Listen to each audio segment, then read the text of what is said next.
Hello everyone, ये मेरा पहला क्लास है ऑप्टिक्स पे। मैं आप लोगों को इस लेक्चर के अंदर ऑप्टिक्स पढ़ाऊँगा। और हम सबको मालूम है कि ऑप्टिक्स के अंदर जो है वो दो यूनिट्स रहती हैं, रे ऑप्टिक्स और ज्योमेट्रिकल ऑप्टिक्स। तो हम पहले लेक्चर में रे ऑप्टिक्स से शुरू करेंगे। तब हम करते हैं रे ऑप्टिक्स से। रे ऑप्टिक्स ये क्लास आप लोगों को हेल्प करेगा सीबीएसई 12th में, स्टेट बोर्ड 12th में यानी कि यूपी बोर्ड में भी हेल्प करेगा। और साथ साथ ये लेक्चर आपको हेल्प करने वाला है 10th क्लास के अंदर भी। 10th में आपका ऑप्टिक्स का जो भी टॉपिक है उसके अंदर आपको ये हेल्प कर देगा। अगर आप इसको एनसीईआरटी में ढूंढेंगे तो एनसीईआरटी में ये आपको मिलेगा ray optics and optical instrument. तो शुरू करते हैं। सबसे पहले समझते हैं कि ऑप्टिक्स किसको कहते हैं। बच्चों, ऑप्टिक्स फिज़िक्स का एक ऐसा डिपार्टमेंट है जिसमें लाइट और उससे related phenomena, equipment, devices, instrument के बारे में स्टडी की जाती है। बेसिकली होता क्या है, ऑप्टिक्स के अंदर लाइट और लाइट को लेकर के जितने भी डिवाइसेस बने हुए हैं, जितने भी इक्विपमेंट बने हुए हैं, जितने भी इवेंट्स होते हैं, उन सब के बारे में स्टडी करते हैं। ठीक है, तो आगे बढ़ते हैं। हम देखते हैं कि रे किसको कहते हैं और लाइट किसको कहते हैं। दोनों बातों को समझते हैं वन बाय वन। सबसे पहले लाइट को समझते हैं कि लाइट क्या चीज़ होती है। लाइट को लेकर के बेसिकली वैसे तो बहुत सारी थ्योरी है, लेकिन 4 थ्योरी जो कि बहुत फेमस हुई है, उनमें से पहली थ्योरी न्यूटन की कॉर्पस्कल्स थ्योरी थी। दूसरी थ्योरी हाइगेंस की सेकेंडरी वेवलेट्स थ्योरी थी। तीसरी थ्योरी जो मैक्सवेल की थ्योरी थी, जिसको वेव थ्योरी कहते हैं। और चौथी थ्योरी जो है प्लांक की थ्योरी है, प्लांक क्वांटम थ्योरी। उन सभी थ्योरीज़ को हम आगे पढ़ेंगे वन बाय वन करके। बट अभी के लिए हम एक जनरल थ्योरी ले लेते हैं जो कि वेव थ्योरी है। जनरल थ्योरी के हिसाब से लाइट को एनर्जी माना जाता है जो कि प्रोपोगेट करती है in the form of electromagnetic wave. और ये जो इलेक्ट्रोमैग्नेटिक वेव होती है, हम सबको पता है कि वेव जो है वो 2 नेचर की होती हैं, ट्रांसवर्ज वेव होती है और लॉन्गिट्यूडनल वेव होती है। तो लाइट जो है वो एक ट्रांसवर्ज वेव है जो कि स्ट्रेट लाइन में प्रोपोगेट करती है, यानी कि बढ़ती है, आगे चलती है। लाइट के ट्रांसवर्ज नेचर में वेव जिस ओर बढ़ती है उस डायरेक्शन में एक स्ट्रेट लाइन लेते हैं, यानी कि लाइट के प्रोपोगेशन की डायरेक्शन में एक स्ट्रेट लाइन लेते हैं। वो स्ट्रेट लाइन उस समय रे को रिप्रेजेंट करती है। दैट मीन्स अगर हमें रे रिप्रेजेंट करना है तब हम उसको किससे रिप्रेजेंट करेंगे, स्ट्रेट लाइन से। बट एक्चुअल में लाइट कोई स्ट्रेट लाइन तो है नहीं, ना ही स्ट्रेट लाइन मतलब पाथ भले ही स्ट्रेट लाइन फॉलो करती है, बट वो ट्रांसवर्ज वेव है, इस तरीके से चलती है। ठीक है, तो लाइट के ट्रांसवर्ज वेव के प्रोपोगेशन की डायरेक्शन में एक स्ट्रेट लाइन लेते हैं और वो स्ट्रेट लाइन क्या बताती है, लाइट रे को बताती है। इसको हम कहते हैं लाइट रे। एक और वर्ड है बीम, रे बीम, रे बीम। तो बेसिकली बीम क्या होता है, बहुत सारी लाइट रेज जब एक साथ चलती हैं तब हम उनको लाइट रे बीम बोल देते हैं। बस इतना ही है। ठीक है, इसके बाद हम स्टार्ट करेंगे अपनी फर्स्ट इवेंट से। देखिए, छोटे क्लासेस में ये ऑलरेडी पढ़ा जा चुका है। 10th क्लास में रिफ्लेक्शन के बारे में ऑलरेडी पढ़ चुके हैं। तो इसीलिए इस लेक्चर को थोड़ा छोटा करके और मतलब कंप्राइज वे में मैं आपको बस इसको समझा देता हूँ कि रिफ्लेक्शन होता है। रिफ्लेक्शन के बाद थोड़ा बहुत ही बताऊँगा, बाकी जो इंटर लेवल का है उसी को डिस्कस करने वाले हैं। तो पहले हम देख लेते हैं कि रिफ्लेक्शन ऑफ लाइट होता क्या है। Reflection of light, reflection of light क्या होता है, जब भी कोई लाइट रे किसी स्मूथ या पॉलिश्ड सरफेस पर इंसिडेंट होती है। दैट मीन्स जब भी कोई लाइट रे किसी पॉलिश्ड या स्मूथ सरफेस पर गिरती है, टकराती है, तब उससे टकरा के वापस लौटती है, बाउंस बैक होती है। इसी इवेंट को हम कहते हैं रिफ्लेक्शन ऑफ लाइट। देखिए, मान लेते हैं कि ये एक प्लेन मिरर है। हम सबको मालूम है मिरर जो है बहुत ही पॉलिश्ड सरफेस होती हैं, हाईली पॉलिश्ड सरफेस होती हैं। तो ये एक प्लेन मिरर है, इस पर कोई लाइट रे आती है, तब आएगी और इस तरीके से टकरा के चली जाएगी। आने वाली रे को इंसिडेंट रे कहते हैं, टकरा के जाने वाली रे को रिफ्लेक्टिव रे कहते हैं, रिफ्लेक्टिव रे।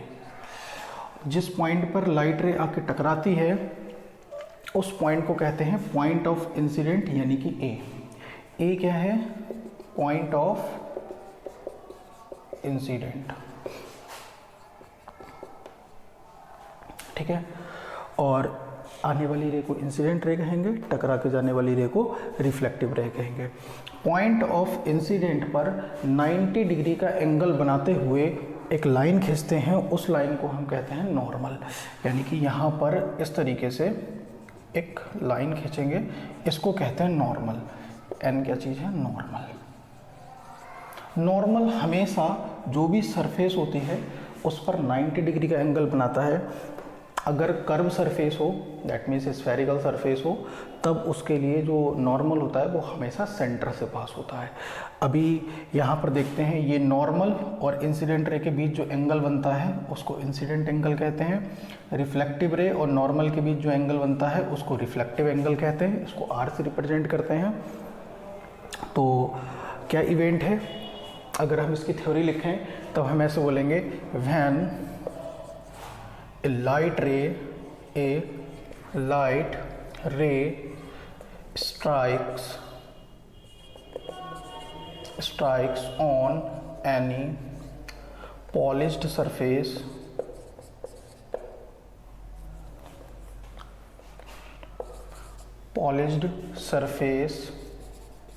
then it bounce back। बेटा एक और बात मैं यहाँ पे बताता हूँ कि पूरी की पूरी लाइट रे बाउंस बैक नहीं होती, उसका ऑलमोस्ट पार्ट बाउंस बैक होता है। ये सरफेस जितनी ज़्यादा स्मूथ होगी, रिफ्लेक्टिव रे भी उतनी ही ज़्यादा, मतलब पूरी की पूरी रे उतना ही ज़्यादा, मतलब ये उतना ही परसेंट जो है लाइट का वो रिफ्लेक्ट हो जाएगा।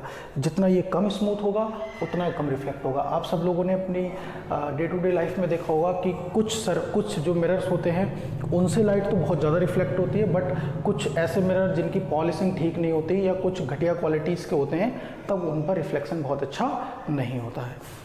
तो मैं यहाँ पे लिख तो देता हूँ बाउंस बैक, बट आपको याद रखना है कि पूरी की पूरी लाइट रे बाउंस बैक नहीं होती है, उसका कुछ परसेंट या मैक्सिमम कह सकते हैं कि रिफ्लेक्ट हो जाता है, वापस ले आता है। हाँ, तो क्या लिखा, polish surface then it bounce back. This event is known as reflection of light. तो ये इवेंट है रिफ्लेक्शन की। अब रिफ्लेक्शन के बाद में हम एक बात समझते हैं कि laws of reflection of light. Laws of reflection of light, यानी कि रिफ्लेक्शन के क्या क्या लॉ होते हैं, किस तरीके से इसके ये काम करती है, और जब रिफ्लेक्शन होता है तो बेसिकली देखा क्या जाता है। तो इसके दो लॉ होते हैं। There are two laws of reflection of light.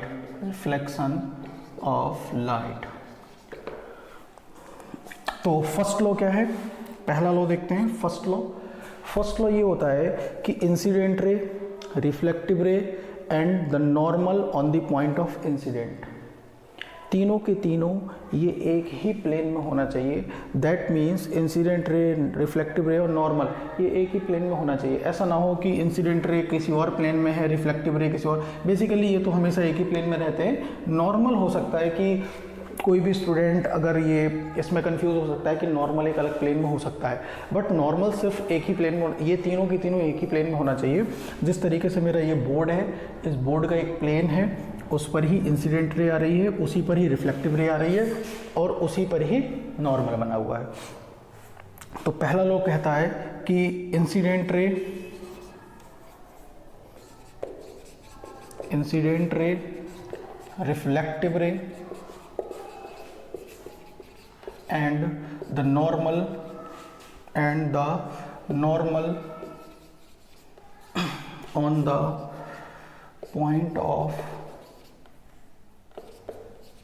incident must lie on same plane.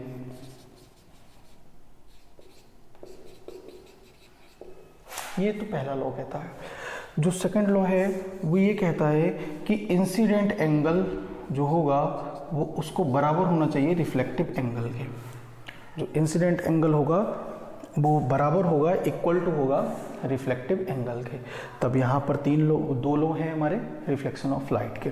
मैं एक बार फिर से रिवाइज कर देता हूँ कि जब भी कोई लाइट रे किसी स्मूथ या पॉलिश्ड सरफेस पर इंसिडेंट होती है तब वो उससे टकरा के वापस लौटती है, स्ट्राइक करती है। टकराने का मतलब स्ट्राइक करना, टकरा के वापस लौटती है। इसी इवेंट को, इसी फिनोमेना को, इसी घटना को हम क्या कहते हैं? रिफ्लेक्शन ऑफ लाइट कहते हैं। रिफ्लेक्शन ऑफ लाइट के दो जो है वो लॉज होंगे। पहला लॉ क्या है कि incident ray, reflective ray and the normal on the point of incident must lie in same plane. Second law कहता है कि इंसिडेंट एंगल और रिफ्लेक्टिव एंगल आपस में कैसे होना चाहिए? बराबर होना चाहिए। लाइट की जो रिफ्लेक्शन है इसके ऊपर हम लोग मिरर में बहुत सारे इमेजेस देखते हैं। हम प्लेन मिरर में इमेजेस देखते हैं, स्फेरिकल में इमेजेस देखते हैं। तब इसको ठीक से समझने के लिए, मतलब ये तो मैंने पढ़ लिया कि इवेंट क्या है, इस इवेंट का यूज़ कहाँ पर करते हैं और इस इवेंट का यूज़ करने के बाद हम उसको अपनी जो डे टू डे लाइफ है, जो हमारी अपनी ज़िंदगी है, उसमें इसका इस्तेमाल कैसे कर लेते हैं, उसके लिए हम पहले मिरर पढ़ते हैं कि मिरर क्या होता है।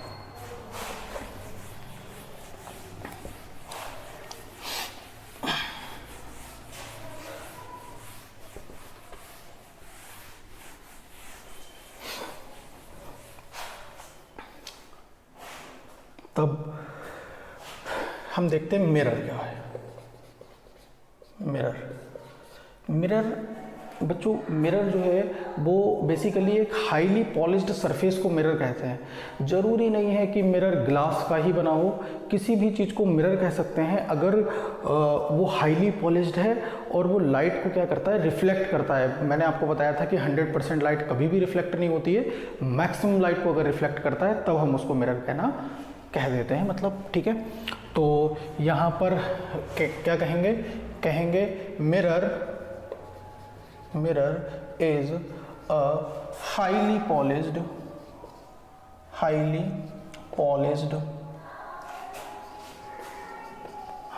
Polished surface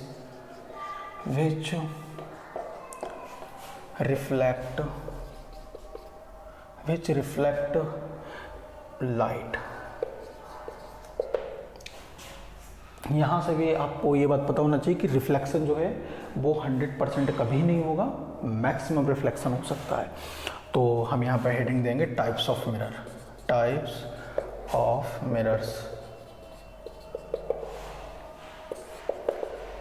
there are two types of mirrors. Number 1 plane mirror, number 2 spherical mirrors.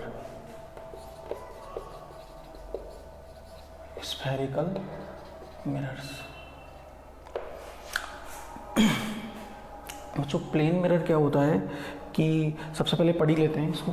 वैसे मैं आपको बताऊं, इस पर टाइम भी वेस्ट होगा, मैं ऐसे ही बता देता हूँ। प्लेन मिरर क्या होता है? प्लेन मिरर एक हाईली पॉलिश्ड ऐसी सरफेस होती है जिसकी रेडियस इन्फानाइट होती है और फोकल लेंथ भी इन्फानाइट होती है। प्लेन मिरर क्या करता है? हमेशा सिर्फ और सिर्फ वर्चुअल इमेज बनाता है, और वर्चुअल इमेज भी कैसे बनाता है? इक्वल साइज के बनाता है, यानी कि इसके लिए पावर ऑफ मैग्नीफिकेशन 1 होगी हमेशा, ठीक है। दूसरी चीज़ क्या है कि किसी भी ऑब्जेक्ट का कंप्लीट इमेज देखने के लिए, मतलब अगर ये पेन जो है इसकी मतलब अगर मैं हाइट मान लेता हूँ कि 6 इंचेस है, 6 इंचेस है, इसका कंप्लीट इमेज यानी कि ऊपर से लेकर नीचे तक का पूरा इमेज देखने के लिए हमें कम से कम 3 इंच का प्लेन मिरर चाहिए होगा। अगर 3 इंच से ज़्यादा भी होगा तब भी इसका कंप्लीट इमेज बन जाएगा, बट अगर 3 इंच से कम हुआ तब इसका पूरा जो है वो इमेज नहीं बन पाएगा। तो ये प्लेन मिरर हो गया। स्फेरिकल मिरर क्या होते हैं कि सबसे पहले आप एक बात देखिए कि यहाँ पर एक होलो स्फेयर ऑफ ग्लास होता है। ये क्या है? Hollow sphere of glass. मैंने आपको अभी बताया है मिरर होने के लिए नेसेसरी कंडीशन ग्लास नहीं है, किसी भी चीज़ कोई भी मटेरियल हो सकता है, बट वो हाईली पॉलिश्ड होना चाहिए जो कि लाइट को मैक्सिमम रिफ्लेक्ट कर दे। तो ये होलो स्फेयर ऑफ ग्लास हम ले लेते हैं यहाँ पर। ये बेटा क्रिकेट की बॉल की तरह गोल है, ना कि साइकिल के टायर की तरह। सर्कल नहीं है, स्फेयर है। तो इसको यहाँ से काट लेते हैं और काटने के बाद आपको ये वाला हिस्सा कुछ इस प्रकार से दिखाई देगा। और ये अभी भी मिरर नहीं है, ये ग्लास है। अब इस पर हम एक बार पॉलिश करेंगे। अगर हम बाहर से पॉलिश कर देते हैं इस तरीके से, तब ये बनता है कॉनकेव मिरर। और अगर हम अंदर से ऐसे पॉलिश करते हैं तब ये बनता है कॉन्वेक्स मिरर। तो पॉलिश करने के बेस पर हमारे पास जो मिरर्स होते हैं वो दो टाइप के होते हैं, कॉनकेव और कॉन्वेक्स। इसकी ये वाली साइड और इसकी ये वाली साइड, इनको कहते हैं रिफ्लेक्टिंग सरफेस। अगर हमें स्फेरिकल मिरर की हेल्प से कोई इमेज बनाना होता है तब हम उसको इस साइड में रखेंगे और इसका इस साइड में रखेंगे, यानी कि रिफ्लेक्टिंग सरफेस के सामने रखेंगे तभी इमेज बनेगा। हम बेसिकली इन्हीं को पढ़ने वाले हैं, स्फेरिकल मिरर्स को भी।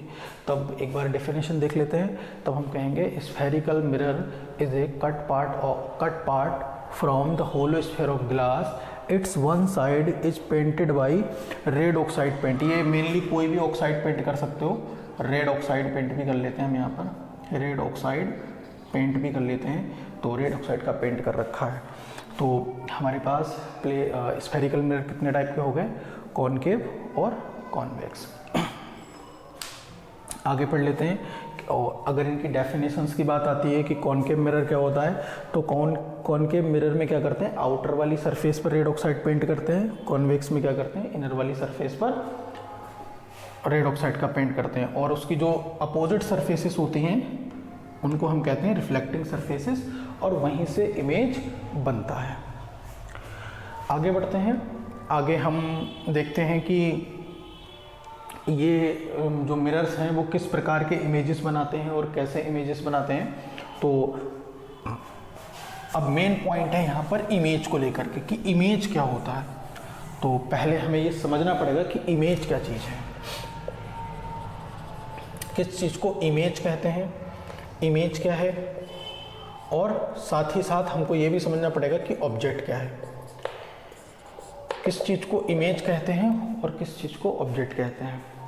उस हर एक चीज़ को ऑब्जेक्ट कहते हैं जिससे लाइट रे ओरिजिनेट होती हैं। या तो वो रियल में ओरिजिनेट होती हैं या फिर ओरिजिनेट होती हुई अपीयर होती हैं, प्रतीत होती हैं। अगर रियल में ओरिजिनेट होती हैं तो उसको रियल ऑब्जेक्ट कहते हैं, और अगर ओरिजिनेट होती हुई प्रतीत होती हैं, महसूस होती हैं, तब हम उसको वर्चुअल ऑब्जेक्ट कहते हैं। तो इसका नाम क्या रखेंगे? जहाँ से लाइट रे क्या होती है, ओरिजिनेट होती है,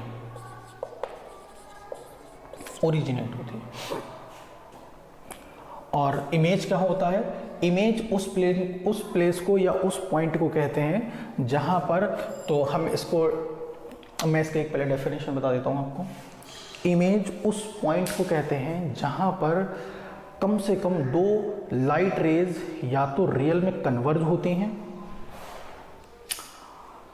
आफ्टर रिफ्लेक्शन और आफ्टर रिफ्रैक्शन, या फिर डाइवर्ज होती हुई महसूस होती हैं, अपीयर होती हैं।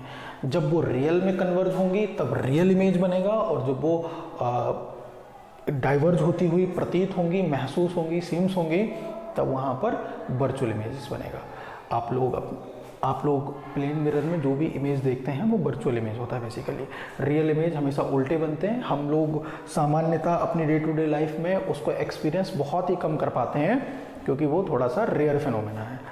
हो जाता है, ठीक है, चम्मच वगैरह में देख लेते हैं तो दिख जाता है। बाकी मार्केट में स्फेरिकल मिरर आता है, कॉनकेव मिरर आता है। Concave mirror mostly real images बनाता है। रियल इमेजेस क्या कर सकते हो, तो यहाँ पर दो टाइप के इमेज होंगे, एक रियल और एक वर्चुअल। रियल इमेज को स्क्रीन पर ले सकते हैं और जो वर्चुअल इमेज होता है उसको स्क्रीन पर नहीं लिया जा सकता है। ये स्क्रीन पर नहीं लिया जा सकता, ये स्क्रीन पर लिया जा सकता है। अब अगर मिरर की बात करें तो रियल इमेज सिर्फ और सिर्फ कॉनकेव मिरर बनाता है और वर्चुअल इमेज जो है वो प्लेन भी बनाता है और कॉन्वेक्स भी बनाता है, साथ में कॉनकेव भी बनाता है। जी हाँ, कॉनकेव जो है वो एक कंडीशन में वर्चुअल इमेज भी बनाता है। अब अगर कोई इमेज है जो कि वर्चुअल है तो वर्चुअल इमेज तो हमने अब यहाँ पर आपको बता दिया कि तीनों मिरर बना देंगे। प्लेन मिरर भी वर्चुअल इमेज बना देगा, कॉन्वेक्स मिरर भी वर्चुअल इमेज बना देगा, साथ ही कॉनकेव मिरर भी वर्चुअल इमेज बना देगा। तब अगर हमारे सामने कोई एक इमेज हमें दिखाया जाता है और कहा जाता है कि ये इमेज जो है वो वर्चुअल है, तो आप कैसे बता सकते हैं कि ये कौन से मिरर ने बनाया है, ये प्लेन मिरर ने बनाया है, कॉन्वेक्स ने बनाया है कि कॉनकेव ने बनाया है। तो हम उसको बता सकते हैं कि कैसे बनाया है। अभी बताते हैं कैसे बनाता है। अगर हमें कोई इमेज दिखाता है, उस इमेज की हेल्प से हम ये भी बता सकते हैं कि ये इमेज बेसिकली किस मिरर से बनाया गया है। अगर वो इमेज रियल है तब एक ही मिरर है जो कि रियल इमेजेस बनाता है और उस मिरर का नाम है कॉनकेव मिरर, यानी कि सिर्फ कॉनकेव मिरर रियल इमेज बनाता है। आपको कोई व्यक्ति एक इमेज दिखाता है या फिर कोई क्वेश्चन जो है वो कहता है कि एक रियल इमेज बनता है बाय द मिरर, तो मिरर कौन सा होगा, वो हमेशा कॉनकेव होगा। चाहे इमेज का साइज छोटा हो, बड़ा हो, मैग्नीफिकेशन कुछ भी हो। मैं आगे अभी धीरे धीरे सारी कंडीशंस बताता हूँ कि कितनी कंडीशंस में इमेजेस बनते रहते हैं। बट आपको ये बात ये समझना है कि अगर रियल इमेज है तब मिरर सिर्फ और सिर्फ कॉनकेव होगा मिरर के केस में, और अगर लेंस के केस में होगा तो कॉन्वेक्स हो सकता है, कॉन्वेक्स ही होता है, हो कह सकता है। ठीक है, यहाँ पे रियल इमेज। और अगर वर्चुअल इमेज की बात करते हैं तो वर्चुअल इमेज बच्चों तीनों मिरर बनाते हैं, कॉनकेव भी बनाता है, कॉन्वेक्स भी बनाता है और प्लेन भी बनाता है। अब होता क्या है, ये दोनों हमेशा ही वर्चुअल इमेज बनाते हैं, मतलब ऑलवेज वर्चुअल इमेज बनाते हैं, always virtual image, virtual image, ये ऑलवेज वर्चुअल इमेज बनाते हैं। जबकि कॉनकेव जो है वो सिर्फ एक ही कंडीशन में वर्चुअल इमेज बनाता है, सिर्फ एक कंडीशन में। अगर हमको एक अच्छा, इनकी क्वालिटी क्या है, ये जो वर्चुअल इमेज बनाएगा वो हमेशा इक्वल साइज का होगा, equal to object, equal to object होगा। दैट मीन्स जो वर्चुअल इमेज बनेगा प्लेन मिरर के लिए, उसका मैग्नीफिकेशन हमेशा 1 होगा मैग्नीट्यूड में। बाकी मैं बताता हूँ, ठीक है। और जो कॉन्वेक्स मिरर बनाता है वर्चुअल इमेज, वो स्मॉल होता है हमेशा, स्मॉलर देन ऑब्जेक्ट। आप इसके नोट्स बना लीजिए, और अगर आपको लगता है कि नोट्स बनाने में कोई प्रॉब्लम आ रही है तो फिर आप मुझे कमेंट में या जैसे भी आप बता सकते हैं, मुझे मैसेज कर दीजिए। नंबर मैं लास्ट में डाल दूंगा डिस्क्रिप्शन में, आप मुझे उस पर व्हाट्सएप पे मैसेज कर दीजिए, मैं इससे नोट्स बना के आपको प्रोवाइड कर दूंगा किसी भी फॉर्म में। सबसे बड़ी बात है कि आपको, वैसे तो मैं यहाँ सिंपली लिख ही रहा हूँ, आप इसी को नोट्स के फॉर्म में कन्वर्ट कर लें। तो कॉन्वेक्स मिरर जो भी इमेज बनाएगा वो स्मॉलर देन ऑब्जेक्ट होगा। दैट मीन्स उसका जो मैग्नीफिकेशन होगा वो हमेशा 1 से कम होगा। और जो कॉनकेव मिरर, मैं सिर्फ यहाँ पर कॉनकेव मिरर के उस इमेज की बात करता हूँ जो वर्चुअल होगा। कॉनकेव मिरर जो वर्चुअल इमेज बनाता है वो लार्जर देन ऑब्जेक्ट होता है, लार्जर देन ऑब्जेक्ट। इसका मतलब है उसका मैग्नीफिकेशन हमेशा क्या होगा, 1 से ज़्यादा होगा। अब जो है, अब आप इसको समझने के बाद आपको अगर कोई इमेज दिखाता है किसी भी प्रकार का, चाहे वो रियल, वर्चुअल, कैसा भी, तो फिर आप उसके आधार पे ये बता सकते हैं कि ये एक्चुअल में मिरर कौन सा रहा होगा। अगर कोई व्यक्ति बोलता है कि एक मिरर जो है वो एक रियल इमेज बनाता है, तो आप कह दीजिए कि ठीक है, वो मिरर जो है वो डेफिनेटली कॉनकेव ही होने वाला है, ठीक है। और कोई बंदा बोलता है कि, या कोई क्वेश्चन बोलता है कि एक एक मिरर जो है वो वर्चुअल इमेज बनाता है, तो मिरर का नेचर बताइए। तब आपको वहाँ पर एक चीज़ पता होना चाहिए कि उसका मैग्नीफिकेशन कितना है, या फिर आपको सिंपली ये पता होना चाहिए। अगर मैग्नीफिकेशन नहीं पता है, पहली बात तो आगे मैं समझाने वाला हूँ कि मैग्नीफिकेशन कहते हैं किसको। अगर आपको उसने ये बता दिया कि एक मिरर जो है वो वर्चुअल इमेज बनाता है, तो मिरर बताइए, तो फिर आपको या तो मैग्नीफिकेशन पता होना चाहिए या फिर ये पता होना चाहिए कि उस इमेज का साइज ऑब्जेक्ट के रिस्पेक्ट में छोटा है कि बड़ा है कि बराबर है।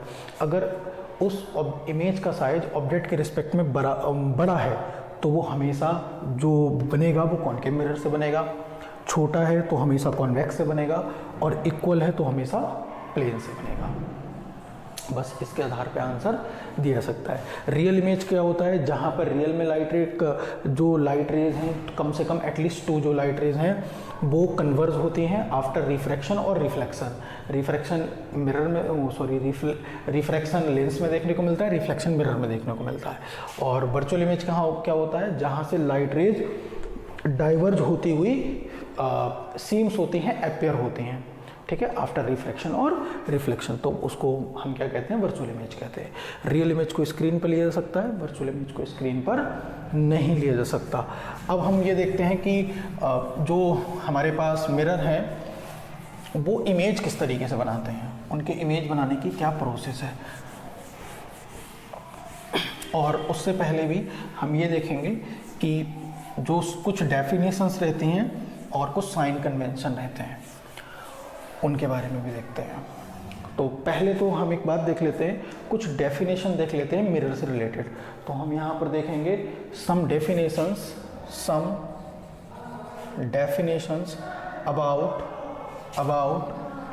Spherical mirror. यहाँ पर हम स्फेरिकल मिरर से रिलेटेड कुछ डेफिनेशंस देख लेते हैं। तो सबसे पहले हम एक स्फेरिकल मिरर बना लेते हैं। ये है एक स्फेरिकल मिरर, ये मैंने कॉनकेव मिरर बनाया है, और यहाँ पर मैं कॉन्वेक्स मिरर बना देता हूँ। एक इम्पॉर्टेंट बात यह है कि जब भी मिरर बनाया जाता है तो मिरर की रिफ्लेक्टिंग सरफेस हमेशा लेफ़्ट साइड में रखते हैं। ऐसा कोई रूल नहीं है, बट ऐसा रखेंगे तो हम पढ़ने में आसान हो जाएगा। अगर कोई व्यक्ति कहता है कि नहीं मैं तो इसकी रिफ्लेक्टिंग सरफेस राइट में रखूँगा, तब भी कोई प्रॉब्लम नहीं आएगी, बट लेफ़्ट में रखें तब थोड़ा ईजी हो जाएगा, ठीक है। ये मिरर है, इसको हम M1 M2 कह देते हैं, इसको भी हम M1 M2 कह सकते हैं। सबसे पहली डेफिनेशन है पोल को P से रिप्रेजेंट करते हैं नंबर 1 पे। पोल क्या होता है कि किसी भी मिरर का जो भी ज्योमेट्रिक सेंटर होता है, उस ज्योमेट्रिक सेंटर को उसका पोल कहते हैं। जैसे मान लीजिए कि इसकी ये जो ज्योमेट्रिक लेंथ है वो 10 मीटर्स है, तो यहाँ पर 5 मीटर पे कहीं पर पोल होगा। और अगर इसकी मान लेते हैं कि 8 मीटर से, तो यहाँ 4 मीटर पे पोल होगा। बेसिकली होता क्या है कि पोल मिरर के ज्योमेट्रिक सेंटर को ही कहते हैं, यानी कि मिरर का जो ज्योमेट्री का सेंटर है उसको हम क्या कहते हैं, पोल कहते हैं। तो यहाँ पर पोल होगा, ठीक है, और इसका यहाँ पर कहीं पर पोल होगा। तो डेफिनेशन कैसे बोलेंगे, the geometric centre of a mirror is called pole. Second definition जो आएगी वो आएगी सेंटर ऑफ कर्वेचर को लेकर के, सेंटर ऑफ कर्वेचर, इसको C से रिप्रेजेंट करते हैं। अभी थोड़ी देर पहले मैंने आपको बताया था कि जो स्फेरिकल मिरर्स होते हैं वो काटे जाते हैं होलोस्फीयर ऑफ ग्लास से। तो जिस होलोस्फीयर ऑफ ग्लास से काटे गए हैं उसी ग्लास का जो सेंटर होता है उस सेंटर को कहते हैं सेंटर ऑफ कर्वेचर। तो यहाँ पर कहीं रहा होगा, इसको पूरा करेंगे तो ऐसे जाएगा, तो यहाँ कहीं पर रहा होगा उसका सेंटर, और अगर इसमें देखेंगे तो उसका सेंटर कहीं भी यहाँ रहा होगा। किसका सेंटर, जहाँ से ये स्फेरिकल मिरर काटा गया है। तो स्फेरिकल मिरर जिस भी स्फेयर से काटा जाता है, जिस भी होलो स्फेयर ऑफ ग्लास से काटा जाता है, उसके सेंटर को हम सेंटर ऑफ कर्वेचर कहते हैं। तीसरी जो बात होगी वो होती है प्रिंसिपल एक्सिस। प्रिंसिपल एक्सिस उस लाइन को कहते हैं जो कि मिलाती है पोल और सेंटर ऑफ कर्वेचर को। तो हम इसकी डेफिनेशन कैसे लिख सकते हैं, the line which joined center of curvature and pole is called principal axis of a spherical mirror। तो ये बच्चों क्या है बेसिकली, ये प्रिंसिपल एक्सिस है और यहाँ पर भी प्रिंसिपल एक्सिस कुछ इस तरीके से दिखाई देगी। आप लोग, मैं जो बोलता हूँ बीच बीच में डेफिनेशन, आप चाहें तो कॉपी पे बैठ के इसको आराम से नोट डाउन कर लें और अगर आपको नीड लगती है तब आप मुझे बता दीजिए, मैं आपको नोट प्रोवाइड कर दूंगा रिटन फॉर्म में। इसके बाद क्या होता है, इसके बाद होता है radius of curvature. Fourth point क्या होता है, रेडियस ऑफ कर्वेचर। इसको कैपिटल आर या स्मॉल आर से लिखते हैं। यहाँ पर एक लॉ है, उसको समझना जरूरी है। जिस तरीके से कोऑर्डिनेट ज्योमेट्री में हम लोग, यहाँ पे बना देता हूँ, जिस तरीके से कोऑर्डिनेट ज्योमेट्री में हम यहाँ पर, ये हमारा ओरिजिन पॉइंट होता है, ओरिजिन के राइट साइड की वैल्यू पॉजिटिव होती है, ओरिजिन के लेफ्ट साइड की वैल्यू नेगेटिव होती है। एक्स की बात कर रहा हूँ मैं, ये -x होता है। इसी तरीके से इसी तरीके से जो मिरर होता है उसमें ओरिजिन पॉइंट होता है पोल। पोल के लेफ्ट की जो डिस्टेंसेस रहती हैं वो नेगेटिव रहती हैं, लेंस के मैं गलत हो गया, गलत हो गया। पोल के लेफ्ट की जो डिस्टेंसेस होती हैं वो नेगेटिव होती हैं, पोल के राइट की जो डिस्टेंसेस होंगी वो पॉजिटिव होंगी। यहाँ पर भी जो इधर डिस्टेंसेस होंगी वो पॉजिटिव होंगी, जो इधर होंगी वो नेगेटिव होंगी। तो रेडियस ऑफ कर्वेचर क्या होता है, ये पोल और सेंटर ऑफ कर्वेचर के बीच की डिस्टेंस होती है। तो the minimum distance between pole and centre of curvature is called radius of curvature. तब हम यहाँ पर देखेंगे तो ये होगा हमारा रेडियस ऑफ कर्वेचर। -r क्यों लिखा जाता है बेटा, ये पोल से नापेंगे, मेजर करेंगे, ना कि मिरर से।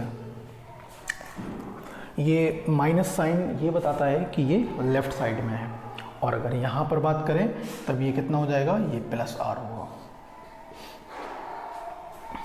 सेकेंड नंबर पे आता है, मतलब फिफ्थ नंबर पे आता है फोकस और प्रिंसिपल फोकस। प्रिंसिपल फोकस, इसको F से लिखते हैं। इसकी एक अलग से डेफिनेशन मैं आप लोगों को दूंगा, लेकिन मैं दोनों यहीं पे बता देता हूँ। जब भी कोई लाइट रे प्रिंसिपल एक्सिस के पैरेलल आती है तब वो मिरर से रिफ्लेक्ट होके प्रिंसिपल एक्सिस के जिस पॉइंट पर काटती है या फिर जिस पॉइंट से आती हुई अपीयर होती है उस पॉइंट को कहते हैं फोकस। इसकी डेफिनेशन आगे अलग से मैं बनाऊंगा ही, बट इसकी एक शॉर्ट डेफिनेशन समझ लेते हैं कि ऑलमोस्ट मिरर्स के लिए ये मिड पॉइंट होता है सेंटर ऑफ कर्वेचर और पोल का, यानी कि ये बिल्कुल बीच में रहेगा यहाँ पर। तो एक इसकी डेफिनेशन ऐसे भी देख सकते हैं, the mid point of centre of curvature and pole is called principal focus. तो इसका फोकस कहाँ होगा बच्चों, यहाँ होगा। F से रिप्रेजेंट करते हैं। 6 नंबर जो आएगा वो आएगा फोकल लेंथ को लेकर के। फोकल लेंथ को स्मॉल f से रिप्रेजेंट करते हैं। तो अभी मैंने आपको बताया कि सारी की सारी डिस्टेंस कहाँ से मेजर होंगी, पोल से। तो हम कहेंगे the distance between focus and pole is called focal length. तब ये वाली डिस्टेंस को फोकल लेंथ कहेंगे। माइनस साइन आपको पता ही है क्यों लगाए जा रहे हैं, लेफ्ट साइड की डिस्टेंस नेगेटिव, और यहाँ पर इसकी क्या हो जाएगा, ये पॉजिटिव होगी। ठीक है। इसके बाद अगली बात आती है फोकल प्लेन को लेकर के, कि फोकल प्लेन क्या होता है। फोकल प्लेन, तो बेसिकली फोकल प्लेन क्या होता है कि फोकस से परपेंडिकुलर गुजरता हुआ प्लेन, यानी कि जो प्रिंसिपल एक्सिस है, सपोज कर लीजिए कि यहाँ पर ये मेरा हैंड है, ये एक मिरर है और इसके आर पर इस तरीके से ये मार्कर पेन जो है वो आर पार जाता है और वो एक प्रिंसिपल एक्सिस है। तो यहाँ पर एक ऐसा प्लेन जो कि मार्कर के परपेंडिकुलर गुजरता है लेकिन फोकस से जाता है, प्रिंसिपल एक्सिस के परपेंडिकुलर, लेकिन पास कहाँ से होगा, फोकस से। तो डेफिनेशन कैसे बनाएंगे, the plane which is passing from focus and perpendicular to the principal axis is called focal plane. तो ये फोकल प्लेन की डेफिनेशन हो जाएगी। इसके बाद में हम देखते हैं कि इमेज फॉर्मेशन कैसे होता है, किसी भी जो स्फेरिकल मिरर्स होते हैं वो इमेज कैसे बना लेते हैं और उनके क्या क्या लॉ होते हैं। तो आपने इस डायग्राम से देख ही लिया होगा कि कॉनकेव मिरर की जो फोकल लेंथ है वो नेगेटिव है और कॉन्वेक्स की क्या है, वो पॉजिटिव है। कारण आप लोगों को पता ही है कि लेफ़्ट की डिस्टेंस नेगेटिव होती है और राइट की क्या होती है, पॉजिटिव होती है। इसमें मैं क्या करता हूँ आगे, अब